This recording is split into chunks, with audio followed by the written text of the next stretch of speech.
Hello student, welcome to my new video. और ये video में हम लोग न्यूमेरिकल्स को ले रहे हैं और न्यूमेरिकल्स को सॉल्व करेंगे। और ये सॉल्व करूँगा भी और समझाऊंगा भी कि कैसे न्यूमेरिकल्स को आपको सॉल्व करना है। काफ़ी डिफरेंट वे है, तो चलिए स्टार्ट करते हैं।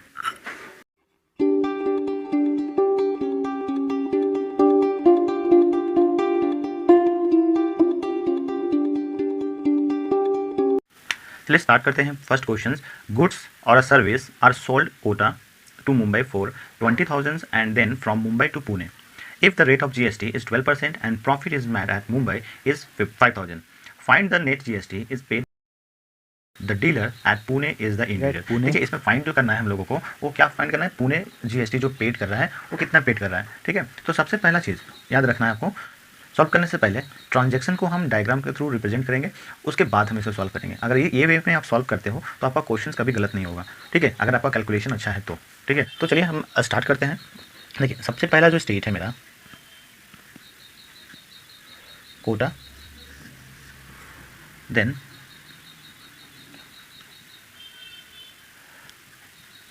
मुंबई, एंड देन आपका क्या है, पुणे।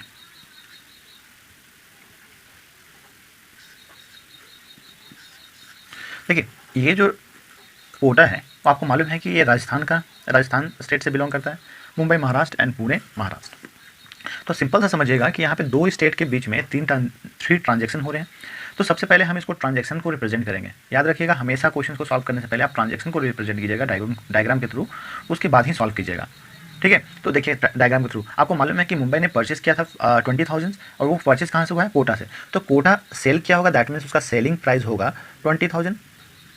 ओके, और वो सेल किसको किया, मुंबई का, दैट मीन्स कि मुंबई का जो कॉस्ट प्राइस होगा वो आपका 20,000 होगा। मुंबई क्या किया, प्रॉफिट लिया। प्रॉफिट कितना का लिया, प्रॉफिट है आपका 5,000। अब प्रॉफिट लिया, उसके बाद ये सेल किया है, दैट मीन्स कि एसपी का फॉर्मूला क्या होता है, सीपी प्लस प्रॉफिट। तो मैंने क्या किया, 25,000। ठीक है, जिसने जो मुंबई है वो सेल करता है पुणे को कितने में, मतलब पुणे का जो कॉस्ट प्राइस हो जाएगा आपका वो 25,000। ठीक है, अब यहाँ ध्यान से देखिएगा कि दो डिफरेंट स्टेट है, राजस्थान और महाराष्ट्र। तो जब भी दो डिफरेंट स्टेट की बात करते हैं तो आपको मालूम है कि जब भी दो डिफरेंट स्टेट हो जीएसटी। ठीक है, जब भी दो सेम स्टेट हो तो लगता है आपका CGST प्लस SGST। ओके, आपको मालूम है कि जो ओवरऑल GST है आपके क्वेश्चन में जो दिया हुआ है वो क्या है, 12%। तो चलिए हम लोग सॉल्व करते हैं। ठीक है, देखिए एक और चीज़, कभी भी कोई पर्सन हो या कोई स्टेट हो जहाँ ट्रांजैक्शन जो बाई कर रहा है, ठीक है, बाई कर रहा है, तो आपको ये चीज़ याद रखना है, जो आपका कॉस्ट प्राइस होता है वो जो भी हो, मान लीजिए कि यहाँ पे 20,000 है, उसमें ऐड हो जाता है GST। अब ये GST कौन सा टाइप का है, डिपेंड करता है कि वो सेम स्टेट हुआ है या फिर स्टेट से बाहर हुआ है। ठीक है, तो यहाँ पे इसीलिए IGST, तो IGST आपका कितना था, IGST 12% लगेंगे, तो इसका 12% ऐड हो जाएंगे। तो चलिए निकालते हैं। तो 12% ऑफ 20,000 ये क्या होगा, IGST इक्वल टू, तो 12 into 20,000 by 100, 1 to cancel, that means, ठीक है, इज 24। ये आपका क्या लग गया, IGST। ठीक है, नेक्स्ट देखिएगा, अब पुणे परचेज कहाँ से कर रहा है, मुंबई से। कितने में इसका CP हो रहा है, 25,000, और आपको मालूम है कि GST जो है वो 12% है। तो GST इज इक्वल टू, जब भी सेम स्टेट के बारे में बात करते हैं तो यहाँ पे क्या होता है, CGST प्लस SGST। जो टैक्स होते हैं वो सेंट्रल गवर्नमेंट के पास और स्टेट गवर्नमेंट के पास इक्वली जाता है। जैसे कि आपका यहाँ 12% है, मतलब 6% प्लस 6%। तो मैं इंडिविजुअल CGST और SGST नहीं निकालूंगा, मैं डायरेक्टली 12% निकालता हूँ, फिर डिवाइड कर सकता हूँ। नहीं तो फिर आप ऐसे भी इंडिविजुअल भी निकाल सकते हैं। तो देखिए, अगर मैं 12% ऑफ कॉस्ट प्राइस क्या था, 25,000 पुणे का, तो क्या हो जाएंगे, इस 12 into 25,000 by 100, 1 to that means multiply करेंगे तो 25 4 जा 100, 25 4 जा 100 और 4 3 12, 30 मतलब 3,000। नेक्स्ट क्वेश्चन जो है मेरा, A is a dealer in a Banaras and he supply goods or a service worth rupees 8,000 to dealer B in a Agra. Dealer B in the turn supply the same goods or a service to dealer C in Patna, जो कि पटना में है, and at profit of rupees 1200. Find the input and output tax for the dealer C and under the GST, and if the rate of GST is a 18% and C does not sell his goods and service further. ठीक है, अब C जो है वो आगे किसी को cell नहीं करता है. तो चलिए सबसे पहले हम डायग्राम और ट्रांजैक्शन को रिप्रेजेंट करते हैं. देखिए डीलर क्या है, एक ए है, यूपी, बी एंड सी. ठीक है, ए जो है आपका यूपी स्टेट से है, दैट मीन्स कि ये बनारस, और बी भी आपका यूपी है और ये आगरा. बट सी जो है आपका वो कहाँ से है, इस बिहार. ओके, सबसे पहले ट्रांजैक्शन को रिप्रेजेंट करते हैं. तो मालूम है कि अब बनारस से सेल हुआ है, मतलब यहाँ पे सेलिंग जो प्राइस है वो आपका 8,000 है. ठीक है, अब ये 8,000 इसका सेलिंग प्राइस है, तो बी का ये कॉस्ट प्राइस हो जाएगा, सीपी हो जाएगा बी का 8,000. उसके बाद बोला जाता है क्वेश्चंस में कि बी प्रॉफिट लिया है, इसको प्रॉफिट हुआ है जब सी को ये बेचा है. कितना हुआ है, 1200. ठीक है, मतलब क्या है, ये सेल जो किया होगा प्राइस में वो क्या है, CP plus profit, that means कि 9200. तो बिहार जो परचेज किया है इसका कॉस्ट प्राइस जो होगा वो क्या होगा, 9200. ये बेसिक आपका ट्रांजैक्शन था जो क्वेश्चन में दिया हुआ है. और ओवरऑल जो जीएसटी है आपका वो है आपका 18%. तो सबसे पहला देखिएगा यहाँ बनारस से Agra, that means UP state से यूपी स्टेट सेम स्टेट है, और जब भी सेम स्टेट में ट्रांजैक्शन होता है तो C GST plus S GST लगते हैं, और जब डिफरेंट स्टेट हो तो आई जीएसटी. ठीक है, तो यहाँ पे जो क्वेश्चंस में आपको फाइंड करना है वो सी के पॉइंट ऑफ व्यू से फाइंड करना है कि उसका इनपुट जीएसटी और आउटपुट जीएसटी क्या लगता है. ठीक है, तो सबसे पहले हम लोग क्या करते हैं, डीलर बी के पॉइंट ऑफ व्यू से देखते हैं. फॉर डीलर बी, अगर इसके पॉइंट ऑफ व्यू से देखें तो ये कॉस्ट प्राइस इसका जो सीपी है वो कितना है, 8,000. तो ये 8,000 में ही टैक्स दिया होगा, और जो टैक्स जो ये पे किया है वो सी जीएसटी एस जीएसटी में किया है. तो जीएसटी आपका कितना है, 18%, मतलब कि 9% प्लस 9%. ठीक है, तो मैं एक ओवरऑल निकाल लेता हूँ, एक साथ ही निकालता हूँ. तो 18% ऑफ, ठीक है, इज 8,000, दैट मीन्स कि 18 इंटू बाई 100, कैंसिल 18 8 जा 144 एंड 0. ये आया क्या, ओवरऑल जीएसटी. अगर इसको मैं इंडिविजुअल देखूं तो सी जीएसटी जो है इसका हाफ कर दीजिए तो 720, और एस जीएसटी मतलब सेंट्रल गवर्नमेंट को जो टैक्स दिए होंगे वो 720, और एस जीएसटी मतलब स्टेट गवर्नमेंट को भी 720. ओके, चलिए अगर हम डीलर सी के हिसाब से बात करते हैं, फॉर डीलर सी, अब हम सी के पॉइंट ऑफ व्यू से बात करते हैं तो ये कॉस्ट प्राइस इसका कितना था, 9200.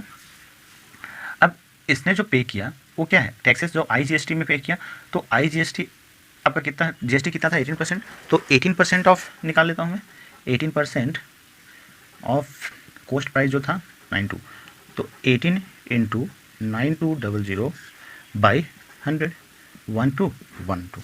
ठीक है, अगर हम इसको मल्टीप्लाई करते हैं तो मेरा जो वैल्यू आएंगे 1656, और ये मेरा टैक्स लगेगा. ठीक है, इंटीग्रेटेड जीएसटी के रूप में. अब यहाँ पे एक और चीज़ आपको समझ में आना चाहिए. देखिए कभी भी इनपुट जो है सी के पॉइंट ऑफ व्यू से हमको देखना है कि इनपुट जीएसटी क्या लगेगा और आउटपुट जीएसटी क्या लगेगा. तो सी के पॉइंट ऑफ व्यू से देखिए, अब सी ने परचेस किया मतलब इन हुआ, प्रोडक्ट आपका सर्विस इन हुआ इसके लिए, तो इन मतलब ये हो गया आपका पार्ट इसका इनपुट, और सी तो आउट नहीं किया है, मतलब ये बेचा ही नहीं है, तो इसका जो आउटपुट है वो क्या है, 0. मतलब आप बोल सकते हैं कि इनपुट टैक्स जो होगा 1656 होंगे, बट आउटपुट टैक्स 0 होंगे. And this is your answer. देखिएगा जो नेक्स्ट क्वेश्चन है मेरा वो क्या है, अ डीलर एक्स इन अ, देखिए एक डीलर है एक्स जो यूपी स्टेट से बिलोंग करता है और ये सप्लाई करता है गुड्स और service for 50,000 to some other dealer. ठीक है, कोई अदर डीलर मतलब जो वाई है उसको, बट कौन सा स्टेट में, सेम स्टेट में. Now the dealer Y is supply the same goods और service to dealer Z in a Kolkata at a profit of 20,000। ठीक है, देखिए डीलर क्या है आपका, एक एक्स है, फिर वाई है और एक जेड है। ये 3 डीलर है आपका। अब ये पहला जो है यूपी स्टेट से बिलोंग करता है, दूसरा भी सेम स्टेट है। ठीक है, बट तीसरा जो है आपका वो क्या है, कलकत्ता से है। ओके, तो देखिएगा सबसे पहले हम लोग काम क्या करेंगे, ट्रांजैक्शन को इंडिकेट करेंगे, क्या ट्रांजैक्शन हुए। तो आपको मालूम है कि जो यूपी जो एक्स डीलर है वो क्या करता है, वाई को सेल करता है, मतलब इसका सेलिंग प्राइस जो हो जाएगा वो आपका 50,000। ठीक है, और ये वाई जब लिया तो इसका कॉस्ट प्राइस हो जाएगा। ठीक है, कॉस्ट प्राइस क्या होंगे, इस 50,000। अब वाई जो है वो जेड को बेचने, मतलब जो कोलकाता को बेचता है उसमें प्रॉफिट लेके बेचता है, और प्रॉफिट जो लेता है वो है आपका 20,000। 20,000 का ये प्रॉफिट लेता है।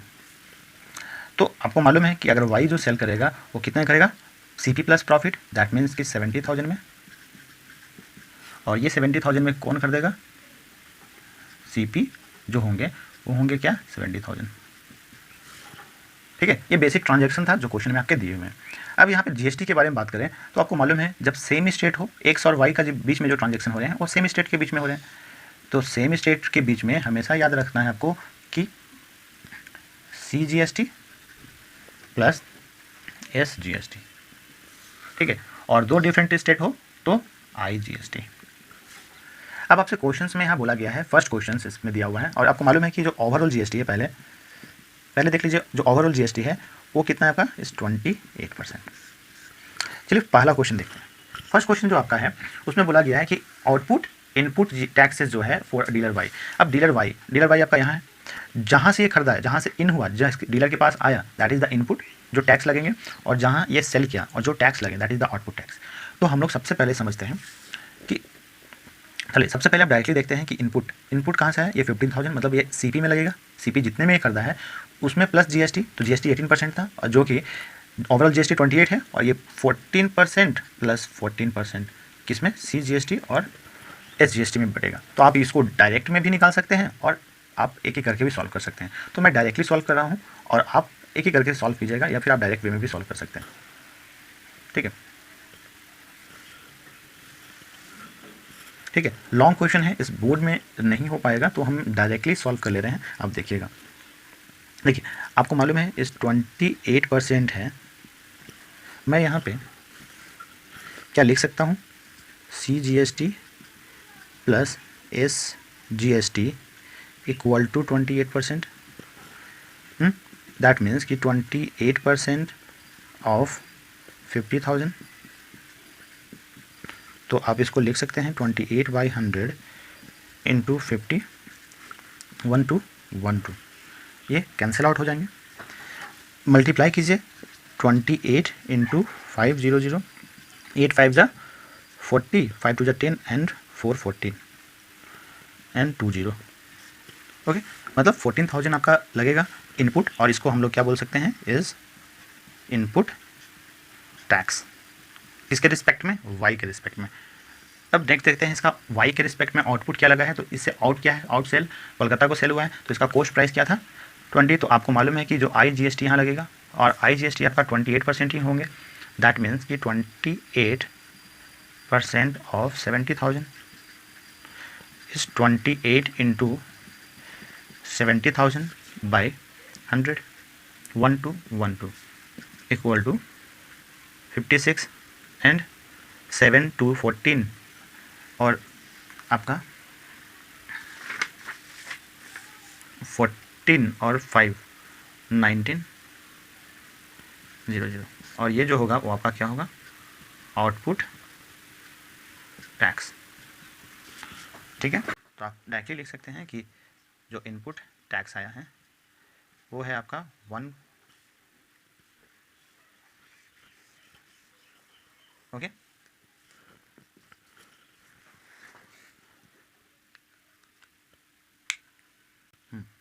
इसमें सेकेंड क्वेश्चन देखते हैं।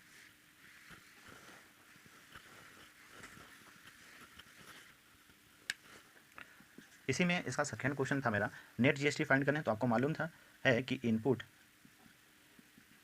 जो इनपुट टैक्स है वो आपका 14 है, 14,000, और आउटपुट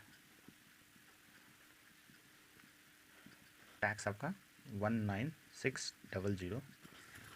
तो जो कभी भी नेट जीएसटी निकालना हो तो आप सिंपल सा एक फॉर्मूला याद रखिएगा, output tax minus input tax. Output tax आपका क्या है 19,600 माइनस इनपुट टैक्स 56,000, ये आपका क्या हो गया net tax. Okay, this is your answer. अब उसी को लिस्ट प्राइस या एमआरपी के नाम से जानते हैं। तो यहाँ पे देखिए जो एमआरपी दिया हुआ है, एमआरपी आपका कितना है इज 9,000। ओके, अब ये डीलर क्या करता है, इस प्राइस से कम में सेल करता है बी को, तो मतलब एसपी जो है मेरा वो अभी मुझे नहीं मालूम है, ठीक है। और ये इसका जो कोस्ट प्राइस होगा वो भी 100 होगा, मतलब मैं अभी नहीं मालूम। बट एक चीज़ मेंशन है क्वेश्चंस में, जो डीलर बी है वो आगे जो सेल करता है वो क्या है, लिस्ट प्राइस पे सेल करता है। देखिए एक लिखा हुआ यहाँ पे कि B sell the some articles to the customer at the list price. तो लिस्ट प्राइस कितना था 9,000, मतलब ये इसका सेलिंग प्राइस जो हो जाएगा वो 9,000 हो जाएगा। अब इसके पॉइंट ऑफ व्यू से जो जीएसटी है, नेट जीएसटी जो पेड करता है कस्टमर, वो क्या है 324, और आपका ओवरऑल जीएसटी जो है 18%। तो ओवरऑल जीएसटी आपका क्या है 18%, और नेट जीएसटी, नेट जो जीएसटी है वो आपका है 324। इतना डेटा आपका दिया हुआ है क्वेश्चंस में, ठीक है। अब हम लोग क्वेश्चंस को सॉल्व करते हैं। तो आपको मालूम है कि कभी भी नेट जीएसटी के बारे में बात करते हैं, नेट जीएसटी तो इक्वल टू होता है output minus input, input GST, ठीक है। सो आपको सबसे पहला चीज़ समझना है यहाँ पे, देखिए सीपी कभी भी यहाँ पे सेलिंग जो किया है उसका जो सीपी होगा, ये सीपी में कुछ ऐड होंगे। अगर मैं यहाँ पे बात करूँ इससे माइनस में ये होगा सीपी, तो आप इसको क्या लिख सकते हैं, सीपी को 9,000 माइनस एक्स। मानते हैं कि जो एसपी है वो क्या है, जो बेचा गया है वो एक्स में है, तो इसको भी हो जाएगा, ये वैल्यू भी हो जाएंगे क्या 9,000 माइनस एक्स। आप इसको लिख सकते हैं। और इसके बीच में जो जीएसटी लगेंगे जो कि मैंने अभी मेंशन नहीं किया है। तो अब बताइए आउटपुट क्या होगा बी के पॉइंट ऑफ व्यू से, दिस साइड जो रिप्रेजेंट कर रहा है and this side is the input. तो अब आउटपुट की बात करें तो ये सेलिंग प्राइस है 9,000 जो बेचा होगा कस्टमर को, यहाँ पे मान लीजिए कि कस्टमर है, तो इसका जो सीपी होगा वो क्या होगा 9,000। सो मैं लिखूँगा क्या 18% ऑफ 9,000, ठीक है, माइनस इनपुट क्या होगा, इनपुट इसका कॉस्ट है आपका 9, मतलब 18% ऑफ 9,000 माइनस एक्स। ओके, और ये जो नेट जीएसटी था वो आपका था 324। सो 324 इक्वल टू, अगर मैं इसको सॉल्व करता हूँ तो आप क्या इसको लिख सकते हैं 18/100 इंटू 9,000 माइनस 18/100, ठीक है, इंटू 9,000। इसको मैं अलग अलग भी तो कर सकता हूँ सॉल्व अगर करना हो तो, ठीक है, 9,000 माइनस एक्स। ओके, अगर मैं इस पार्ट को अलग करता हूँ और यहाँ टर्म्स को अलग करता हूँ, स्प्लिट कर देता हूँ, तो क्या आप इसको कुछ इस तरह लिख सकते हैं, इसको सॉल्व करने पे 0 0 0 0 कैंसिल, सॉल्व करने पे आपका क्या आएगा 16200 माइनस, इसको कॉमन लिया 16200, और इसको हम इस फॉर्म में भी लिख सकते हैं कि इसमें इंक्लूड कर देते हैं प्लस 18% ऑफ एक्स। अलग कर दिया मैंने, 18% इसमें भी लग रहा है, जो एक्स होगा उसमें भी 18% ही लगेगा, दैट्स वाई। तो ये देखिए ये तो कैंसिल हो गया 324 के इक्वल में। तो क्या हम इसे लिख सकते हैं 324 equal to 18/100 into X, that means कि 324 into 100/18 equal to X. Easy form में लिख सकते हैं। अब हम यहाँ क्रॉस अगर 18 का टेबल करेंगे 18 टाइम्स तो आपका क्या आएगा वैल्यू, तो x इज इक्वल टू 1800, ठीक है। अब जो मेरा सीपी होगा, जो सेलिंग प्राइस होगा, selling price of dealer A equal to हो जाएगा 9000 माइनस 100, ये आ जाएंगे। तो इक्वल टू क्या आ गया वैल्यू, इज 7200। तो अब बताइए ये जो 720 है 7200 है, वही होगा cost price of dealer B, but आपको क्या फाइंड करना है, इसमें जीएसटी कितना पेड किया। तो आप सिंपल सा है, अब डीलर बी का देखते हैं, तो इसका जो कॉस्ट प्राइस है वो भी हो जाएगा 7,200, ठीक है 7,200। तो जीएसटी जो लगेंगे वो कितना लगेंगे, आपका जीएसटी जो है 18% है, तो 18% ऑफ 7200, 18% निकालेंगे। साथ में क्या आपका, अगर मैं डीलर बी का बात करूँ तो क्या होगा 72,000 प्लस दिस, मतलब आप लिख सकते हो क्या 7200 प्लस 18/100 इंटू 7200 इक्वल टू, आप इसको मेंशंस कर सकते हो। टोटल जब ऐड करेंगे तो 8496, ठीक है।